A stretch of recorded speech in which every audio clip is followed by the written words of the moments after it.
নিজ সন্তানকে পানিতে চুবিয়ে মারলেন মা। সাতক্ষীরায় ৩ মাসের মেয়েকে পানিতে চুবিয়ে হত্যার অভিযোগে মা সুরাইয়া ইয়াসমিনকে গ্রেফতার করেছে পুলিশ। রোববার ৭ জুলাই রাত ১১টার দিকে সাতক্ষীরা পৌরসভার রইচপুর থেকে তাকে গ্রেফতার করা হয়। গ্রেফতারকৃত সুরাইয়া ইয়াসমিন ওই গ্রামের মুজাফফর হোসেনের মেয়ে। তিনি খুলনার গিলাতলার মুছা শেখের স্ত্রী। তিনি বাবার বাড়িতে ২ সন্তানকে নিয়ে থাকতেন। স্থানীয়রা জানান, সুরাইয়া ইয়াসমিনের শিশুকন্যা মমতাজ খাতুনকে দুপুর ২টা থেকে পাওয়া যাচ্ছিল না।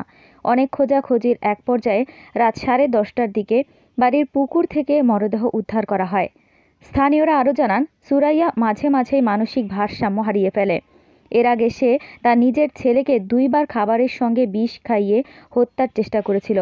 রাতে পুলিশ এসে সুরাইয়াকে জিজ্ঞাসাবাদ করলে সে নিজের মেয়েকে পুকুরের পানিতে ডুবিয়ে হত্যার কথা স্বীকার করলে পুলিশ তাকে গ্রেফতার করে নিয়ে যায়।